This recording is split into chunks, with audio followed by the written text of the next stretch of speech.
What do they teach at zombie school? Why did Danai Gurira need to always keep a sword in the trunk of her car? How did the real SWAT team scare the cast of The Walking Dead? And what hilarious CGI secrets hide behind Shiva the Tiger? Hi, I'm Jim. Let's get to know all the behind-the-scenes secrets. Let's start out in zombie school.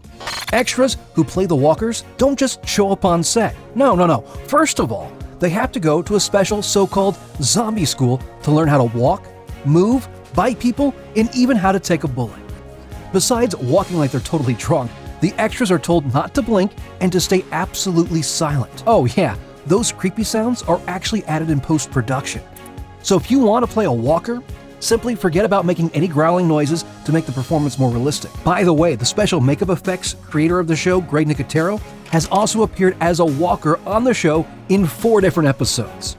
In Season 1, he was the walker eating the deer shot by Daryl. In the next episode, Nicotero played the zombie that bit Andrea's little sister Amy. And in Season 6, he was clearly seen in the scene where Glenn and Nicholas are stranded on the dumpster. A "you will be killed off" notice. There's a tradition that when major characters leave the show, the cast gets together for a death day party. It gives everyone a chance to get properly sauced and say, "We're going to miss the hell out of you," shared Sarah Wayne Callies, who played Lori Grimes. Also, the actors get a couple of months' notice if they're about to be killed off. Ross Marquand, who played Arent, revealed that it usually happens about 2 months prior to their on-screen death. Production will usually let people know a little bit ahead of time, just because you are often moving your family and all your belongings out from wherever you're based. But sometimes the cast members have to keep their character's death a secret for months. Like Michael Cudlitz, who had to keep mum on Abram's fate from everybody for almost a year in order not to spoil the show. It's tough to be Michonne. Being physically fit is nothing in the world of The Walking Dead, so it is for Danai Gurira in real life. Otherwise, she wouldn't be able to handle Michonne's trademark solid steel katana, which weighs a good 5 pounds. Danai Gurira revealed that she kept her practice swords in the trunk of her car so she could keep in shape whenever and wherever she went. "I've trained in my garage, my living room, in a pool, and even an underground parking garage," she said. Sometimes she got carried away and her walls have dents to prove it. By the way, have you ever wondered why Michonne's face was kept in the shadow of a dark cave when we first saw her? It's because she was actually played by someone else. Danai Gurira was cast later, and the showrunners had to use someone else to stand in for Michonne. Training with SWAT. Filming The Walking Dead isn't glamorous at all, and the cast has to go through a lot. Ross Marquand, who played Aaron, revealed how hard this job is. We're in crazy weather conditions. It's really hot mostly.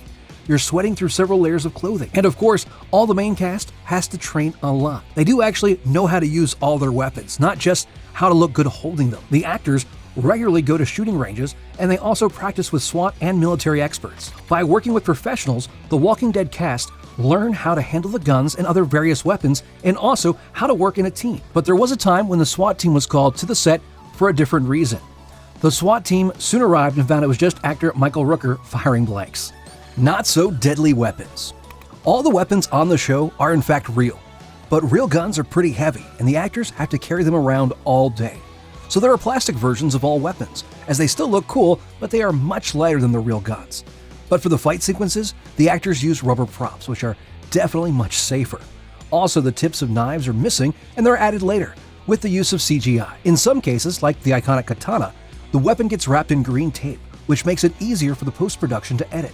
As you can see in this picture, Kaylee Fleming is holding her katana, but it is not a full-size blade, it's simply topped with green tape. By the way, Michonne's katana was designed in part by the author of the comics, Robert Kirkman himself. He wanted the hilt of the sword to be white, as opposed to the more practical red the props team had brainstormed. So they decided to wrap the hilt with an eel skin, because it's super easy to clean and it wouldn't absorb any liquids. And we all know that each episode requires massive amounts of fake blood. Blood and gore galore. According to Greg Nicotero, they usually use 20 to 30 gallons of the red ooze. It is all made on set by the special effects department, and there are different shades and textures of it depending on the need. For example, if you have a dark shirt and you want to see the blood on it, it has to be brighter, otherwise it would just fade into the shirt. John Sanders, the property master for the show, explained that choosing which color blood to go on which zombie is a collaborative effort among the production team. Also, there is much more than just one type of zombie. There are walkers wandering around in the back of the frame, those in the middle distance, and those up close to the camera.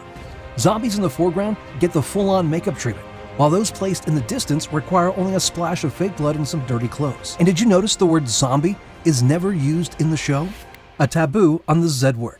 Have you ever wondered why the characters spent so much time figuring out what to do with the reanimated corpses in the first season? They should have known how to kill a zombie because we've all watched the same movies. While speaking to Conan O'Brien, Robert Kirkman explained the reason for it. We wanted to kind of give you a sense that The Walking Dead takes place in a universe where zombie fiction doesn't exist. And although in the comic book, Kirkman breaks his own rule occasionally, the show has stuck to calling the dead dozens of other names to avoid saying the Z word. So here we have walkers, skin eaters, deadheads, deadies, rotters, and many, many more. The supporting cast is massive. There are much more extras involved than you think. For example, in the first episode of Season 6, there were almost 1,000, but usually there are around 200 to 300 zombies on set, and it literally takes hours to do proper hair and makeup for all of them. The makeup director explains that while stuck in traffic, he came up with an idea on how to get the larger cast suitably styled on time. So the makeup artists arrange themselves in an assembly line, and each of them performs a specific task over and over again. The first one applies shadow around the eyes and cheekbones. The next artist does a lighter color over the highlights to accentuate the bone structure. The next splatters blood, and the last person puts conditioner in their hair so it looks flat and muddy. Such an assembly line of 4 artists can finish 40 to 50 zombies in an hour. The secret of the CGI tiger. Although the showrunners prefer practical special effects like makeup, prosthetics, and even animatronic puppets, sometimes they have to use some digital magic. We've already told you about the weapons, and there's more to it. When shooting scenes with herds of walkers, only a couple hundred of those are actually actors.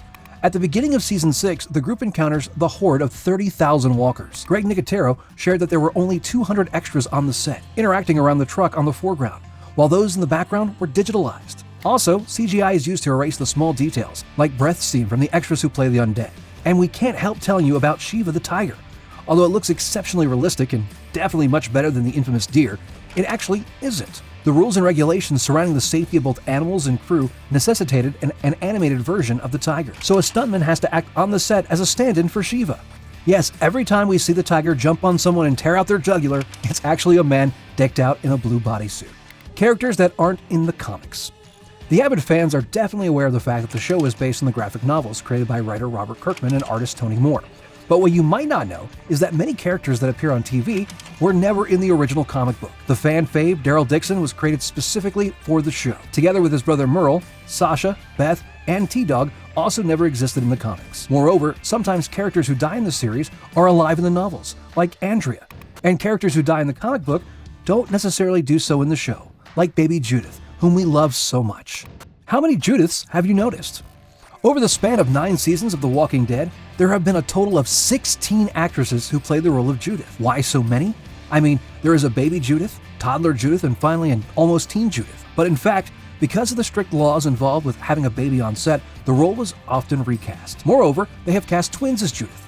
In Season 3, the role of baby Judith was played by 2 pairs of twins. During the next season, the role was played by 3 sets of twins. In Season 5, there were 2 more sets of twins, and just 1 set in Season 6. And here's one more cool behind-the-scene fact. Remember how Carl ate that huge can of pudding back in Season 4? It turns out that although that episode was one of Chandler Riggs' favorites, he wouldn't want to repeat it. I luckily didn't have to eat the whole thing, thank goodness, recalled the young actor. I only ate like a quarter of it, but that still was a lot of pudding.